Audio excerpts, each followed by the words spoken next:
करें कि खास और आम दोनों को बराबर कर दिया। इतना हास्यास्पद और बचकाना बयान। क्या सरकारी कर्मचारी और आम आदमी बराबर है? ये क्या इसलिए हटा दिया कि देश के किसी हिस्से में नहीं है इसलिए हटा दिया, या किसी एक खास आदमी को लाभ पहुंचाने के लिए आपने हटाया? तो उसको सुरक्षा मिली हुई थी तो आपने तो उसकी ज़िंदगी को खतरे में डाल दिया। इसलिए इस प्रकार के संशोधन के बाद अगर आप रिहाई करते तो हमारी इस पर घोर आपत्ति है।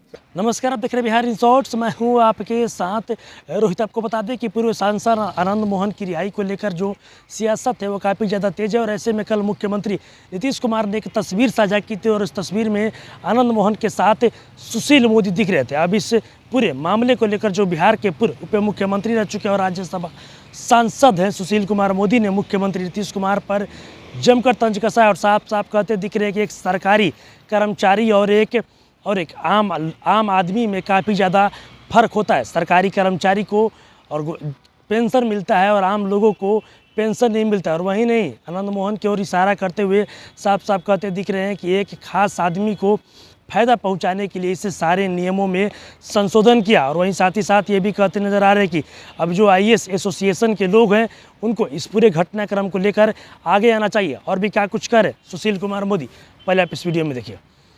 हमने रिहाई की मांग अवश्य की थी, लेकिन ये नहीं कहा था कि जो कारा हस्तक है, जो पुलिस मैन जो जेल मैनुअल है, उसकी उस धारा में संशोधन कर दीजिए जिस धारा के तहत बिहार के लाखों सरकारी कर्मचारियों को सुरक्षा कवच मिला हुआ था, उसमें संशोधन की मांग हमने नहीं की थी।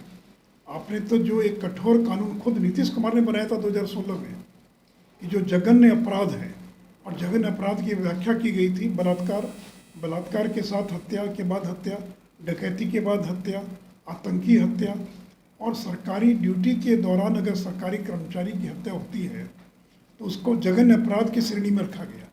और कहा गया कि इस तरह के मामलों में अगर कोई अभियुक्त 20 साल की सज़ा पूरी कर लेता तो भी उसके रिमिशन पर विचार नहीं होगा, तो इस समय पूर्व रिहा करने के बारे में उसका वो हकदार नहीं होगा। आपने इतना कठोर कानून बनाया और 7 साल के बाद आप उस कानून में संशोधन करके जो लाखों सरकारी कर्मचारी हैं उनको जो एक सुरक्षा की तलवार लटकी हुई थी उस सुरक्षा का वजह आपने हटा लिया। अब तो जो सरकारी कर्मचारी भयभीत होंगे, भय के साए में जिएंगे। कोई पुलिसकर्मी जाता है छापा मारने के लिए, अपराधी हमला करते हैं, उस दौरान अगर उसकी मौत हो जाए, उसकी हत्या हो जाए, तो वो जो सुरक्षा कवच मिला हुआ था उस सुरक्षा कवच आपने हटा दिया। अब करेंगे खास और आम दोनों को बराबर कर दिया। इतना हास्यास्पद और बचकाना बयान। क्या सरकारी कर्मचारी और आम आदमी बराबर है? एक सरकारी कर्मचारी को हर वर्ष अपनी संपत्ति का ब्यौरा देना पड़ता है, क्या एक आम आदमी को ब्यौरा देना पड़ता है? अगर कोई सरकारी पदाधिकारी पर भ्रष्टाचार से जुड़ा कोई मामला है तो प्रिवेंशन ऑफ करप्शन एक्ट में मुकदमा शुरू करने के पहले उसके वरीय अधिकारी से अनुमति लेनी पड़ती है, लेकिन सामान्य आदमी के बारे में कोई इस प्रकार का प्रावधान है क्या? IPC का पूरा एक अध्याय सरकारी अधिकारियों को किस तरह से सुरक्षा प्रदान की जाए उससे जुड़ा एक पूरा अध्याय है। 353 सरकारी कार्य में बाधा पैदा करने के आरोप में रोज़ बिहार में कहीं ना कहीं लोग गिरफ्तार किए जाते हैं। वीडियो के चैम्बर में 4 लोग घुस गए, हंगामा किया, नारा लगाया, 353 में मुकदमा दर्ज हो जाता है और जेल भेज दिए जाते हैं। तो इसलिए ये कहना गलत होगा। इसलिए हमने मांग जरूर की थी, लेकिन ये नहीं कहा था कि अब जेल मैनुअल में इतना व्यापक संशोधन करके और किसी एक व्यक्ति को रिहा कर देंगे। सर, लेकिन वो बता रहे हैं कि ये कानून बिहार के अलावा किसी अन्य प्रदेश में था ही नहीं। तो इसका मतलब यहाँ क्यों था ये कानून? अगर नहीं था तो 7 साल बाद क्यों संशोधन कर रहे हैं? और दिखाएं, ये तो बोल दिए मुँह से। क्या उन्होंने पूरे कागजात दिखाए आपको? ये बोलने में क्या लगता है? उन्होंने जिस मैनुअल की बात की, मॉडल प्रिजन मैनुअल 2016, वो कह रहे हैं कि इसको बिहार में क्यों नहीं लागू किया आपने? और इसमें कहाँ लिखा कि सरकारी कर्मियों को सुरक्षा कवच नहीं होगा? तो देखिए, कुछ भी बोल देना तो बहुत आसान काम है ना। और आप ही ने कानून बनाया, तो आपने क्या इसलिए हटा दिया कि देश के किसी हिस्से में नहीं है इसलिए हटा दिया, या किसी एक खास आदमी को लाभ पहुँचाने के लिए आपने हटाया? तो देखिए, ये तो अच्छा कानून बनाया था, ये नीतीश कुमार का कानून बनाया हुआ है, और 7 साल के बाद एक पंक्ति हटा लेते हैं। तो देखिए, जो उद्देश्य था वो राजनीतिक उद्देश्य था, एक खास आदमी को रिहा करने के लिए ये इतना बड़ा संशोधन किया गया। और इसलिए मैं IAS एसोसिएशन बिहार प्रशासनिक सेवा संघ अन्य कर्मचारी संगठनों से अपील करूंगा कि उनको खुलकर आगे आना चाहिए और इस संशोधन का विरोध करना चाहिए। तो सवाल केवल आनंद मोहन का नहीं है। कल कोई पुलिसकर्मी अगर छापा मारने जाता है और उसकी हत्या हो जाए तो वो जो उसको सुरक्षा मिली हुई थी तो आपने तो उसकी ज़िंदगी को खतरे में डाल दिया।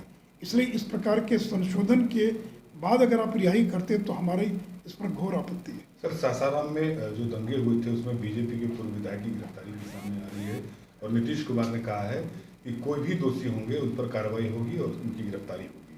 अरे भाई, 1 महीने के बाद आप गिरफ्तार कर रहे हैं। और जवाहर प्रसाद तो नॉन पब्लिक फिगर है, 5 बार के एमएलए हैं, कुशवाहा समाज के बड़े नेता हैं। तो पहले तो आपने साजिश रची कि अमित शाह की रैली सासाराम में ना हो सके, क्योंकि कुशवाहा सम्राट जो सम्राट अशोक थे उनके सम्मान में वहाँ कार्यक्रम होने वाला था। तो साजिश रची राजद जदयू के लोगों ने कि रैली ना हो सके। और अब रामनवमी के घटना के बाद 1 महीने के बाद गिरफ्तार कर रहे हैं। उनका नाम एफआईआर में क्यों नहीं था? एफआईआर दर्ज किया, दर्जनों एफआईआर दर्ज हुई, कहीं उनका नाम था। आज आप गिरफ्तार कर रहे हैं। तो जो लोग जुलूस में शामिल थे तो पत्थर क्या जुलूस वालों ने चलाया? क्या रामनवमी के जुलूस में जो राम भक्त शामिल थे उन्होंने अपने ऊपर खुद पत्थर चलवा लिया? खुद उन्हीं लोगों ने बम विस्फोट किया। कौन थे बम विस्फोट करने वाले? कौन थे जिन लोगों ने हफ्ता पूर्व छतों पर ईंट पत्थर इकट्ठा कर रखा था? कौन लोग थे जिन लोगों ने राम भक्तों पर पत्थर फेंकने का काम किया? तो उल्टे जिन लोगों ने पत्थर फेंका, जिन्होंने बम विस्फोट किया, उनके बजाय उन लोगों को आप गिरफ्तार कर रहे हैं। तो नीतीश जी ने तो 20 दिन पहले ही कह दिया था कि बीजेपी के लोग इसमें शामिल है और उसी को प्रमाणित करने के लिए वो बीजेपी के लोगों को गिरफ्तार कर रहे हैं।